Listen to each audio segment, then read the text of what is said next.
Okapi, encore plus d'infos.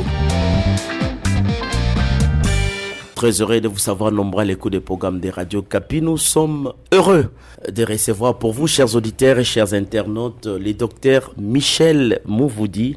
Vous savez, il est l'auteur de plusieurs ouvrages. En tout cas, j'ai eu l'occasion de visiter sa bibliothèque. Coup de chapeau, il a publié plusieurs ouvrages. La toute dernière s'intitule « Ma vie, ma première entreprise et mon capital ». Il a aussi publié l'ouvrage « Leadership et performance organisationnelle » préfacé par Nicolas de Bormann. Les lettres de ta réussite, c'est toujours à son actif. Et on ne pourra pas oublier l'ouvrage « 100 questions-réponses pour comprendre la COVID-19 », ouvrage qui a été préfacé par les professeurs, on va dire les très respectueux professeurs Jean-Jacques Mouyembe, le directeur de l'Institut national de recherche biomédicale. Alors, docteur Michel Mouvoudi, c'est aussi, on va dire, c'est militant du capital humain. C'est même son cheval de bataille. Et on va parler aujourd'hui du groupe CID. Groupe CID qui a totalisé jour pour jour, c'est vendredi 2 juin 2023, 7 ans d'existence. Docteur Michel Mouvoudi, bonjour. Bonjour, monsieur Jean-Marc. Alors, 7 ans d'existence du groupe CID, qu'est-ce que ça vous fait en tant qu'initiateur, promoteur et coach et mentor? Alors, ça me fait plusieurs choses. Il faut le dire ainsi. Premièrement, c'est déjà pour moi une très grande fierté de voir que je commence une vision le 2 juin 2016. 7 ans après, la vision continue et la vision avance en recevant des membres. Pour votre information, il y a un événement très intéressant que je remarquais, c'est que premièrement, on s'est très vite internationalisé. Le CID aujourd'hui, vous l'avez au Congo-Brazzaville, vous l'avez au Gabon, vous l'avez en France. Aussi. Pas encore en Côte d'Ivoire, mais vous l'avez pour le moment au Canada, en Belgique, mais aussi, il y a plusieurs pays qui demandent de l'implanter. Deuxièmement, en RDC, on a le groupe dans toutes les provinces et sans être très précis sur les chiffres, en tout cas, on a dépassé les 50 000 membres. Donc ça, c'est un message à moi-même qui me dit il y a possibilité de faire des choses dans ce pays et de changer notre écosystème et d'avoir une vision qui soit très partagée pour le long terme. Mais deuxièmement, c'est aussi ce qu'on a réalisé. Ça, c'est un sentiment de joie, même si on sait que le chemin reste encore très long. Mais quand je vois, notamment sur notre programme Bourse, nous avons distribué, partagé, accompagné des dizaines et des dizaines de jeunes à obtenir des bourses d'études pour l'étranger. Je peux vous dire, les résultats sont très satisfaisants. De manière simple, sans demander quoi que ce soit en retour, nous nous sommes dit, parce que nous, on a eu cette opportunité, pourquoi ne pas la donner aux autres?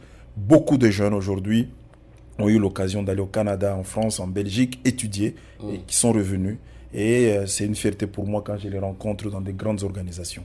En tout cas, vous avez suivi les témoignages sur nos pages, et ces gens revenant deviennent aussi des coachs et des mentors pour les autres. Sur le plan de l'éducation, notre programme éducation, nous avons mobilisé des ressources internes parce que le groupe CID, c'est vraiment les membres qui sont les bailleurs. Et nous avons pu assister des centaines d'écoles à travers le pays en donnant des bancs, en donnant des outils didactiques, en réhabilitant, n'est-ce pas, et en accompagnant les élèves. Parce que pour nous, l'éducation, c'est le socle. Nous sommes tous déjà, Jean-Marc, les fruits de l'éducation. Et donc, travailler dans l'éducation, c'est aussi préparer les générations futures, préparer ceux qui vont nous remplacer. Et donc, nous apportons notre contribution à cela et nous pensons continuer davantage. Le troisième volet, c'est que nous avons beaucoup dans notre programme PIC Santé, assisté beaucoup d'hôpitaux. Généralement, nous organisons chaque 3 mois des rencontres, des visites dans les hôpitaux où nous allons consoler nos semblables en donnant des médicaments, en payant des factures des malades qui sont encore retenus, mais aussi en apportant la consolation par la simple visite. Vous savez, dans ce pays, il y a des gens qui sont malades et qui n'ont jamais eu la chance de voir des gens venir les voir et dire ça va aller. Nous le faisons à travers le pays et ce qui est une très grande fierté bientôt à travers les autres pays. Ça veut dire le Gabon, le Congo-Brazza, le Canada, la Belgique, ainsi de suite. Et ça, c'est très bon. Nous avons, à travers notre programme de formation, organisé des centaines de formations. Et ces formations nous ont permis, de capaciter des gens sur de nouvelles connaissances, pouvant leur permettre d'être capables de se rentabiliser, parce que nous ne ciblons pas n'importe quelle thématique, nous regardons des thématiques qui sont demandées. Mais aussi, très récemment, j'ai lancé une vague de formations en leadership et développement personnel.